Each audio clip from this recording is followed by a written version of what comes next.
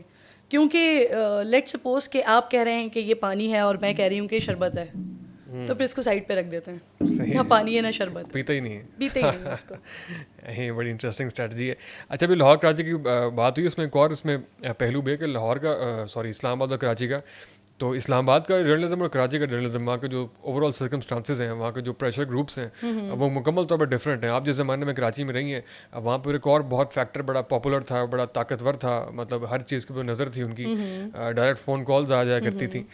تو آپ کے ساتھ کبھی, کیونکہ ہماری پوڈ کاسٹ میں کراچی سے تعلق رکھنے والے اور بھی کوئی جرنلسٹ آئے تھے, انہوں نے بہت انٹرسٹنگ انسیڈنٹس شیئر کیے جن کو سن کے ہم بہت حیران ہوئے تھے, لیکن وہ خیر اب بتانے میں زیادہ کمفرٹیبل ہے. تو آپ کے ساتھ کبھی ایسا کوئی واقعہ وغیرہ پیش آیا؟ میری گاڑی کے پیچھے میرا پیچھا کیا گیا. اچھا. اور میری گاڑی سے بائکس ٹکرانے کی کوشش کی گئی, ہراساں کرنے کی کوشش کی گئی. آبویسلی کس پاداش میں؟ میرے پاس جب میں لندن والوں کے حوالے سے میں نے ذرا منہ کھول کے باتیں کی تھیں اپنے شو پہ.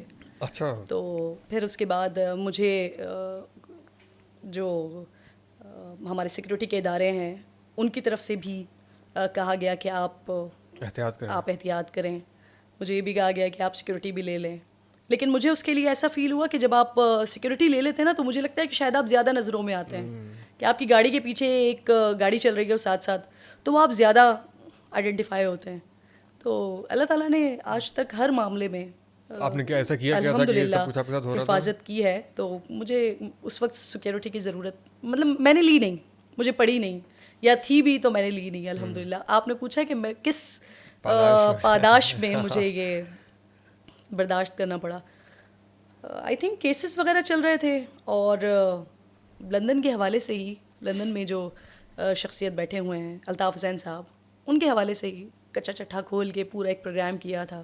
تو اس کے اوپر سوشل میڈیا پر بھی, ٹویٹر پر بھی بڑے زبردست قسم کے تھریڈس آئے تھے اس پر, اور پھر یہ والی ساری چیزیں بھی ہو رہی تھیں. یہ غالباً میں بات کر رہی ہوں, مجھے ایئر ذہن میں صحیح سے نہیں آ رہا, آئی تھنک 2018 2019. اچھا تو بڑا ریسنٹ کیا پتا؟ جی 2018-19 کی بات ہوگی یا 17-18 کی بات ہوگی. تو اس طرح کی چیزیں ان کی تو بہت سے لوگوں کو ڈائریکٹ کال بھی آ جاتی ہے بھائی صاحب کی. آتی تھی الطاف حسین کی آپ کو کال آتی تھی؟ جی نہیں آتی تھی, جو آپ بات کر رہے ہیں نا کہ ڈائریکٹ آ جاتی تھی, وہ آتی تھی. لیکن اب تو پھر وہ آپ کو بھی آئی کبھی دن ہوا ہوئے جب خلیل میاں فاختہ اڑایا کرتے تھے. ایک دفعہ اس طرح کا ایک بڑا عجیب سا ہوا تھا, غالباً آئی تھنک سو APS کا سانحہ تھا. تو اس وقت لائن پر ان کو جب لیا گیا تھا, تو اسی APS کے سانحے کے ایگزیکٹلی 1.5 مہینے کے بعد 2 مہینے کے بعد میری شادی تھی.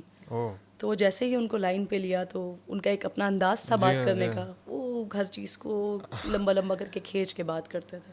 تو انہوں نے آتے ہی نا سب سے پہلے کہ آپ کو آپ کی شادی ہونے والی ہے, اس کے لیے بہت بہت مبارک ہو.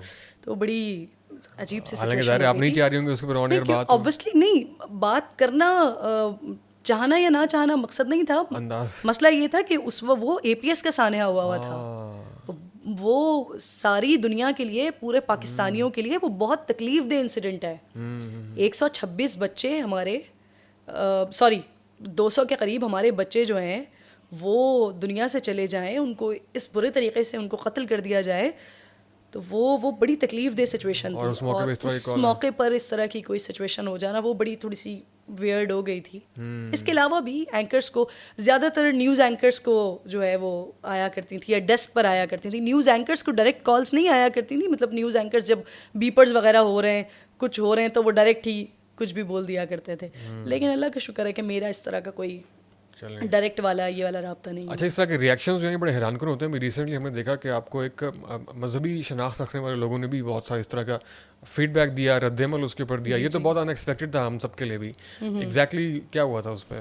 وہ واقعہ جو تھا, غالباً آپ مولانا طارق جمیل صاحب کے صاحبزادے کی جو وفات تھی اس کے بعد کا جو واقعہ ہوا تھا اس پر آپ بات کر رہے ہیں. مجھے تناظر نہیں پتا, بس آپ نے کیپشن لکھا ہو تو مولانا وہ بیسکلی ہوا یہ تھا کہ جب مولانا صاحب کے بیٹے نے خودکشی کی, اپنے آپ کو مارا, کچھ بھی کیا, اس پر ہم نے پروگرام کیا.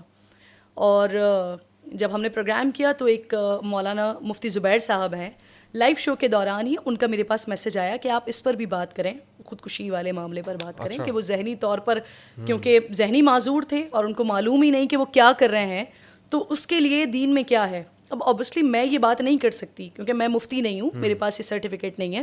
اگر ایک عالم, ایک مفتی مجھے یہ اتھارٹی دے رہے ہیں کہ مجھ سے یہ پوچھا جائے سوال, اور واقعتاً یہ سوال اس لیے بھی ضروری تھا کیونکہ اسی وقت ہی مولانا طارق جمیل صاحب کے جتنے چاہنے والے ہیں اتنا ہی ان کو ٹرول کرنے والے ہیں, اور یہ ہر اس شخصیت کے ساتھ ہوتا ہے جس کے چاہنے والے, جس کے فالوورز بہت بڑی تعداد میں ہوں. تو اسی وقت ہی سوشل میڈیا پہ یہ سب کچھ شروع ہو چکا تھا کہ اتنے خطبے دیتے ہیں, اتنے بیانات کرتے ہیں, اتنی لوگوں سے باتیں کرتے ہیں, اور خود کا حال یہ ہے کہ ان کا اپنا بیٹا خودکشی کر رہا ہے. مفتی صاحب نے جب مجھے یہ میسج کیا تو میں نے ان کو, اپنی ٹیم کو کہا کہ ان کو لائن پڑھ لیں. اسی وقت ان لوگوں کو جیسے ہی کہا ان کو لائن پہ لیا گیا, اور میں نے یہ سوال, ہاں مفتی مفتی زبیر صاحب کو, ان کو اپنے لائن پہ لیا اور سوال میں تھرو کر رہی تھی, اور مین وائل ان کی لائن ڈسکنیکٹ ہو گئی. اور ہمارے ساتھ مشتاق احمد بیٹھے ہوئے تھے جو کہ ہمارے سابق کرکٹر ہیں, وہ پروگرام میں ساتھ موجود تھے کیونکہ ان کا بڑا اچھا تعلق ہے مولانا طارق جمیل صاحب کے ساتھ. تو جب میں نے یہ سوال تھرو کیا تو پیچھے سے ان کی لائن ڈسکنیکٹ ہو گئی. اب ہم ایک بات کر رہے ہیں, اور میں نے اس بات میں جب وہ لائن ڈسکنیکٹ ہو گئی تو میں نے ان سے کہا کہ آپ اس پر کوئی کامنٹ کرنا چاہیں گے جب تک محمد زبیر صاحب واپس آتے ہیں. وہ کمنٹ ابھی کر رہے تھے تو لوگوں نے پیچھے سے اس کے اوپر زبردست قسم کی ٹرولنگ اور اس قسم کی واہیات باتیں اور اس قسم کی دھمکی آمیز باتیں, مجھے خط آئے باقاعدہ طور پہ. میں نے اپنے یوٹیوب چینل پہ وہ خط باقاعدہ پڑھ کے سنایا تھا کہ اس میں اتنی غلیظ باتیں میرے حوالے سے, میری بیٹی کے حوالے سے, اور بہت خطرناک دھمکیاں اس کے اندر لکھی ہوئی کہ تمہیں قتل کر دیں گے, یہ کر دیں گے, وہ کر دیں گے, تم نے یہ سب کچھ کیا, تم نے مفتی صاحب کے بیٹے کے اوپر الزام لگانے کی کوشش کی کہ اس نے یہ کیا, اس نے وہ کیا. تو یہ والا تناظر تھا. اور پھر اس کے بعد مفتی صاحب آئے اور انہوں نے یہ بات اپنی کی اور بات ختم ہو گئی. ہاں انہوں نے, وہ آئے اور انہوں نے اپنی بات بھی مکمل کی, اور انہوں نے یہ بتایا کہ جو بھی شخص ایسا ہو جس کو اپنا پتہ ہی نہیں ہے, خودکشی دیکھیں کسی بھی اس میں حرام تو ہے, آپ اپنے جسم کو تکلیف نہیں پہنچا سکتے, لیکن ایک شخص جس کو اپنے ذہن کے بارے میں معلوم ہی نہیں ہے, جس کو پتہ ہی نہیں ہے کہ وہ کیا ایکٹ کر رہا ہے, اگر کوئی ایسی چیز کرتا ہے تو مالک اتنا ظالم تو نہیں ہو سکتا نا, بالکل مالک تو اتنا ظالم نہیں ہو سکتا. اچھا, جب آپ نے خط پڑھ کے آن ایئر سنا دیا اپنے یوٹیوب چینل کے اوپر, اپنے ریکارڈ کا حصہ بنا دیا, اس کے بعد آپ سے کوئی آفیشیلی رابطہ نہیں کیا کہ مولانا صاحب کی طرف سے, کیونکہ وہ تو بہت شفیق آدمی ہے, ہم رابطہ بھی کرتے ہیں ایونچولی, ورنہ میرے بہت اچھے ٹرمز یوسف بھائی کے ساتھ جو کہ طارق جمیل صاحب کے صاحبزادہ ہیں, ان کے ساتھ بہت بہت اچھی بات چیت ہے. اور عموماً یوسف بھائی مجھے اس طرح کی چیزیں, ان کی جو بھی کچھ کام ہو رہا ہوتا ہے, ساری چیزیں ہو رہی ہوتی ہیں, وہ بھیجتے رہتے ہیں. بہت اچھے انسان ہیں. مولانا صاحب کے ساتھ میرا بڑا محبت کا تعلق ہے, بڑا ادب کا تعلق ہے. وہ میرے پروگرام میں جب میں نے ریکویسٹ کی ہے وہ میرے پروگرام میں آئے ہیں. یوسف بھائی سے جب میں نے رابطہ کیا ہے مولانا صاحب کے حوالے سے, اپنے پروگرام میں ان کو شرکت کی دعوت دی ہے, وہ آئے ہیں.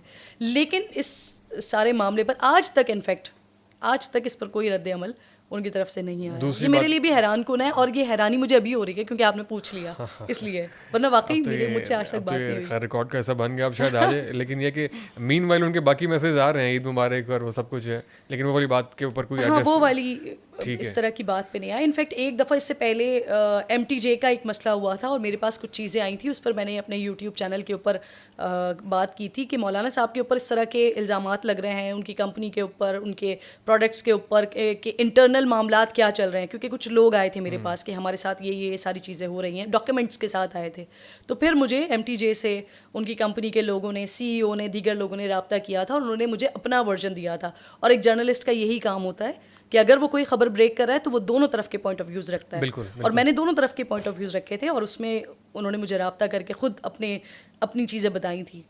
وہاں پر رابطہ ہو گیا تھا, لیکن یہ والے معاملے پر نہیں کیا. چلیں, امید ہے کہ یہ دیکھ کے طارق صاحب بھی اور یوسف بھائی بھی, جو کہ سب کا خیال رکھتے ہیں, وہ اس ناخوشگوار واقعے کا نوٹس لیں اور ایسے لوگوں کو منع کریں. اوبیسلی بہت تکلیف دہ چیز ہے اگر یہ ہوئی ہے اور آپ کی شناخت اس طرح کی. بار آگے چلتے ہیں. اچھا خیر, ہم ریلیجیس ایشوز کے اوپر بات کر رہے ہیں. ہم ایک ایک چیز دیکھتے ہیں کہ ماشاءاللہ جو بھی اس طرح کے ڈیز ہوتے ہیں اسلامک جس میں ہسٹری ہوتی ہے, جس میں کوئی انسائٹس ہوتی ہیں بہت سے مذہبی شوز کے ساتھ ساتھ, آپ کو جو کرنٹ افیئر کا شو ہے پرائم ٹائم کا, اس کے اندر بھی آپ بطور خاص ان چیزوں کو ایڈریس کرتی ہیں. تو اس کے پیچھے کوئی خاص کوئی وجہ ہے یا کوئی آپ نے کوئی اسٹریٹجی ہے یا کیا ریزن آپ نہیں, اس کے پیچھے بہت خاص نظریہ ہے, اور وہ نظریہ یہ ہے کہ ہمارے پاس اپنی مثالیں ہیں. آقا علیہ الصلوۃ والسلام, صحابہ کرام, اہل بیت و اطہار, یہ اپنی مثالیں ہمارے پاس ہیں. ہمارے بچوں کے تو آئیڈیل یہ سچویشن ہونی چاہیے, ہمارے پولیٹیشین کی آئیڈیل یہ سچویشن ہونی چاہیے, اور بات کرتے بھی ہیں, سم ہاؤ بات کرتے بھی ہیں. لوگ تذکرہ حضرت عمر کا کرتے ہیں, امیر المومنین کا تذکرہ کرتے ہیں, ان کے لاز کی بات کرتے ہیں, ان کے قانون کی, ان کے نظام کی بات کرتے ہیں, لیکن انفارچونیٹلی عمل درآمد نہیں ہوتا. اور آپ دیکھیں آج ہمارا حال یہ ہے کہ شاید جس وقت میں اسکول جاتی تھی, آپ جس وقت اسکول جاتے ہوں گے, یا ہمارے سامنے سب لوگ بیٹھے ہوئے, اس وقت پھر بھی ہم پڑھ لیتے تھے تھوڑا بہت. ہمیں معلوم ہوتا تھا کہ حضرت عمر کون ہے, حضرت علی کون ہے, حضرت ابوبکر صدیق کون ہے, حضرت عثمان کون ہے, اہل بیت و اطہار کون ہے, انہوں نے کیا کیا اپنی زندگی میں کیا, امام حسن کے بارے میں, امام حسین کے بارے میں. لیکن اب ہمارے بچوں کو یہ معلوم نہیں ہوتا. ہمارے بچے جانتے جی چے گویرا کون ہے, چے گویرا کے بارے میں آپ کو معلوم ہے, لیکن آپ کو یہ معلوم ہے, لیکن جو اصل شخصیات ہیں جن سے یہ ساری چیزیں آگے بڑھی, ان کے بارے میں نہیں معلوم. تو میں تو اس خاص نظریے کے تحت کہ ہمارے لوگوں کو یہ معلوم ہونا چاہیے ان کا طریقہ, ان کی پالیٹکس, انہوں نے کس طرح سے عدل کا نظام قائم کیا. پولیس کے نظام پہ آج ہم باتیں کرتے ہیں, یہ کس طرح سے لے کے چلے صحابہ کرام کے دور میں, کس طرح سے بنایا گیا. بحری نظام ہو گیا, یہ کس طرح سے بنایا گیا.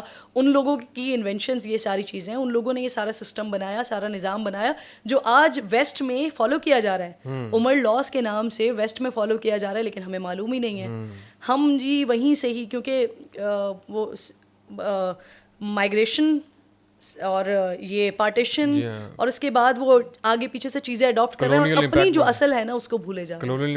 ہاں جی, تو basically this is the reason. اس کے پیچھے یہ ایک آئیڈیالوجی ہے کہ شروع میں بہت سارے لوگوں نے سوال بھی کیا کہ کرنٹ افیئرس میں یہ ایک نئی چیز, ایک مختلف چیز ہے, لیکن الحمدللہ مجھے بڑی خوشی ہوتی ہے, میں اللہ کا بڑا شکر ادا کرتی ہوں کہ میری ایک پہچان کا حصہ ہے یہ, اور بہت اللہ تعالیٰ نے بہت عزت دی ہے اس وجہ سے.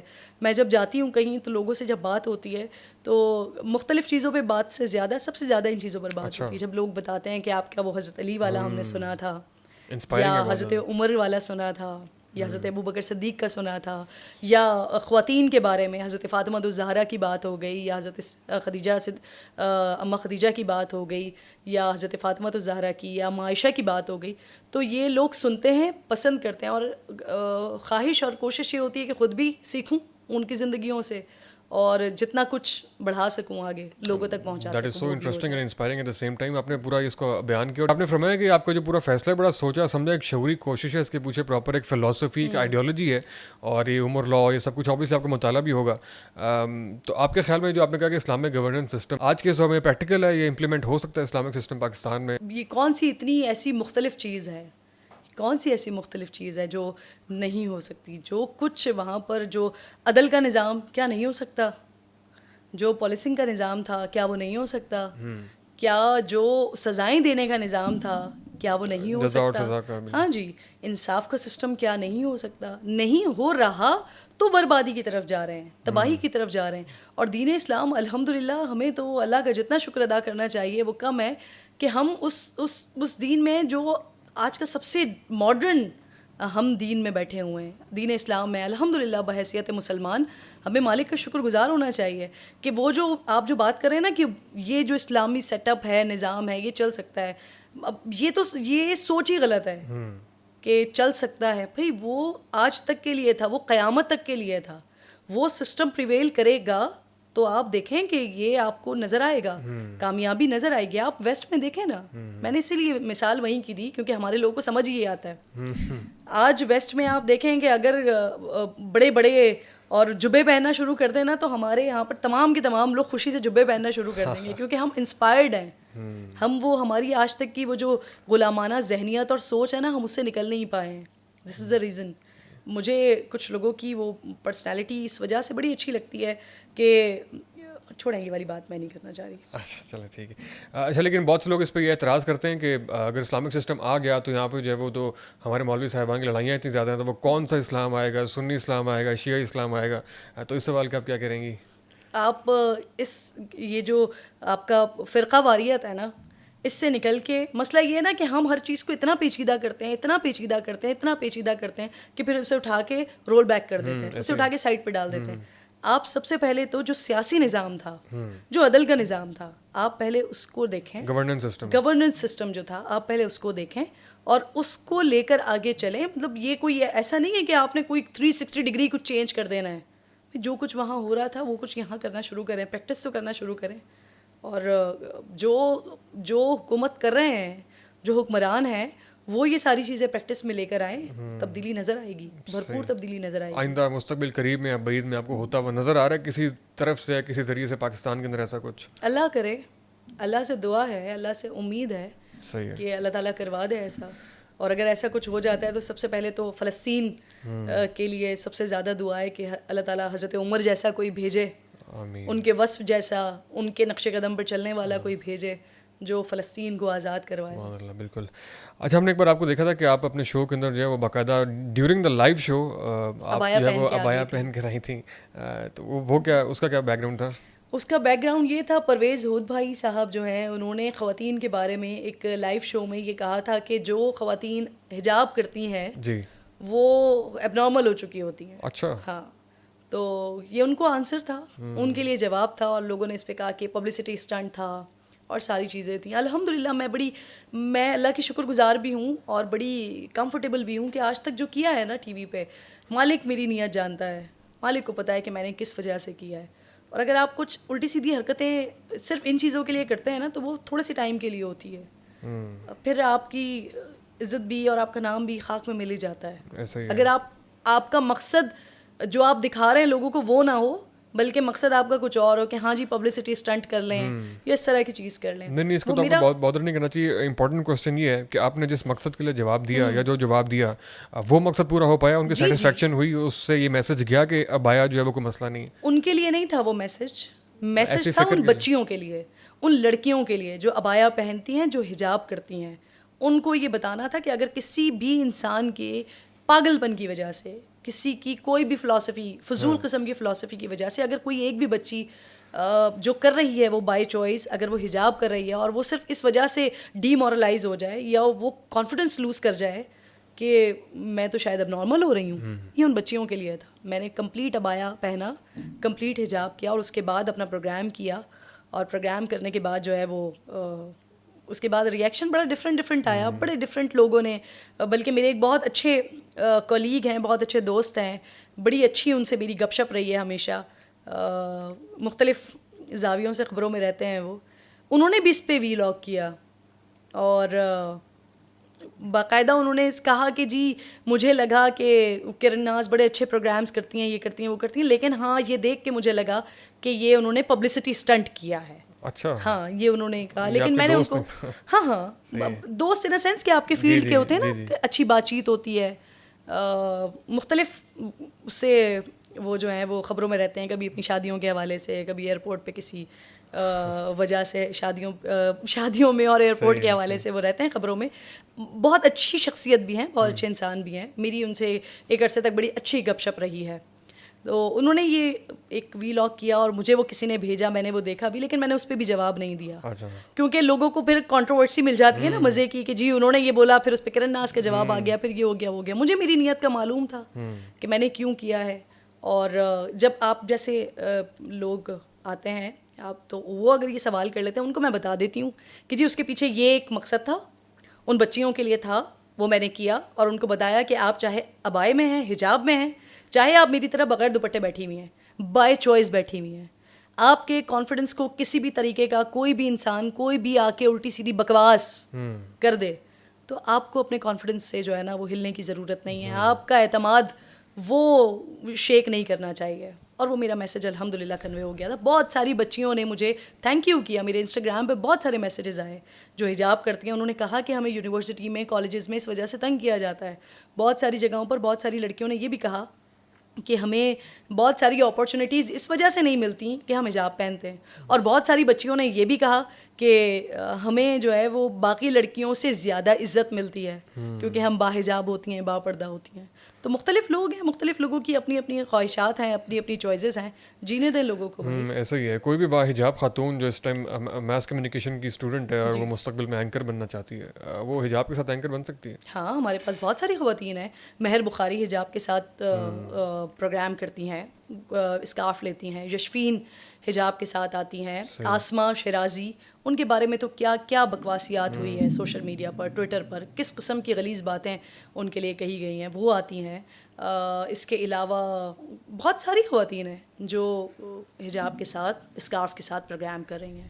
تو میٹر نہیں کرتی یہ چیز. چلیں, بہت بہت شکریہ میم, آپ کا وقت گزرنے کا بالکل پتہ نہیں لگا, بڑا اچھا لگا آپ سے گفتگو کرنے کے لیے. آخر میں اگر آپ کوئی اسپیشلی ہمارے جو میس کمیونیکیشن کے اسٹوڈنٹس ہمیں بہت بڑی تعداد میں دیکھتے ہیں, ہم ان سے ملتے رہتے ہیں, ان کے لیے کوئی میسج اگر ہے تو وہ ضرور دیں, کیونکہ ہر بندہ آج کل اینکر بننا چاہتا ہے, لیکن سوشل میڈیا کے اس دور میں اپرچونیٹیز بہت زیادہ بڑھ گئی ہیں, تو اگر میسج ہو تو ضرور شیئر کیجیے گا. دیکھیں, سب سے پہلے تو ایک میسج یہ ہے کہ ابھی مجھے کچھ دنوں پہلے ایک بچی کی کال, کسی طریقے سے اس نے کہیں سے میرا نمبر فائنلی حاصل کر لیا, اور اس کے بعد اس نے مجھے کال کی اور مجھے کہا کہ میں XYZ ایک شخصیت سے ملی, اور انہوں نے کہا کہ ہم نے کرن ناز کو بنایا ہے.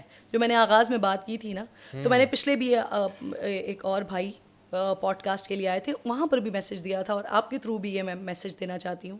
بہت سارے لوگ یہ بات کرتے ہیں, فار گاڈ سیک, اللہ کے واسطے, کسی نے کسی کو نہیں بنایا ہوتا, آپ کا اپنا ٹیلنٹ ہوتا ہے. کہ آپ کو کوئی بھی ہاتھ پکڑ کے نہیں کہیں پر لے کر آتا. اگر کوئی شخص اس طرح کی آپ سے بات کر رہا ہے تو وہ یقیناً اپنا کوئی نہ کوئی کسی نہ کسی طریقے کا فضول سا مقصد ہے جو آپ سے پورا کرنا چاہتا ہے. تو اس طرح کی کسی کی باتوں میں آنے کی ضرورت نہیں ہے. پہلے جو میرے سوشل پیج تھے, یعنی انسٹاگرام, فیس بک, ٹویٹر وغیرہ, ٹویٹر تو میں خود دیکھتی تھی, لیکن انسٹاگرام اور فیس بک کے لیے میں نے ٹیم رکھی ہوئی تھی جو رسپونڈ خود کرتی تھی, جو ساری چیزیں ہوتی تھی. لیکن اب میں نے اس لائف تو میں خود آتی تھی, لیکن باقی چیزوں کے لیے کچھ اس پہ میٹر پوسٹ کرنا ہے, کوئی مٹیریل ہے, کانٹینٹ ہے, وہ سب وہ کر رہے ہوتے تھے. میسیجز کو رسپونڈ بھی وہ کر رہے ہوتے تھے, لیکن لائف آبویسلی میں پھر میں نے اس کو اپنے ہاتھ میں لیا. اس لیے لیا کیونکہ مجھے یہ بہت سارے لوگوں کی طرف سے کمپلینز آنا شروع ہوئی تھی کہ مختلف لوگ جو ہیں وہ کہتے ہیں کہ میں نے کرن ناز کو یہاں پہنچایا, میں آپ کو بھی پہنچا دوں گا. ہاں, تو یہ یونیورسٹی کالجز کی بچیاں ہیں جو کہ جن کو یہ اس طرح کی آفرز کی جاتی ہیں, تو ان کو میں نے کئی پلیٹ فارمز پہ کئی دفعہ بتایا ہے, ایسا کوئی بھی آپ کو شخص کہتا ہے نا, تو میری طرف سے اجازت ہے آپ رکھ کے اس کے منہ پہ ایک تھپڑ لگا دیں. کیونکہ اللہ تعالیٰ کے بعد اگر میں کہیں پر بھی ہوں تو اس میں میرے ماں باپ کا ہاتھ ہے, اور ماں باپ کے بعد جو بھی میرے ساتھ کچھ ہے وہ میرے ہسبینڈ, اور ہسبینڈ کے بعد میری ٹیم ہے جو کہ اوبویسلی میرے ساتھ ہوتی ہے. اس کے علاوہ کوئی بھی چوتھا, پانچواں, چھٹا شخص اٹھ کے یہ کلیم کرتا ہے نا, تو ایک تھپڑ اپنی طرف سے اور ایک تھپڑ میری طرف سے اس کو. چلیں, صحیح ہے, thank you so very much, بڑا اچھا لگا آپ سے گفتگو کر کے. کوئی آپ بات اچھی لگی ہو یا بری لگی ہو کمنٹ سیکشن میں ضرور بتائیں, اور جو بھی فیڈ بیک ہو اس سے ضرور آگاہ کریں. ہم کیسے ریکمنڈیشن لے رہے ہیں وہ بھی آپ ہمیں ہمارے فیس بک پہ اور انسٹاگرام پہ دے سکتے ہیں.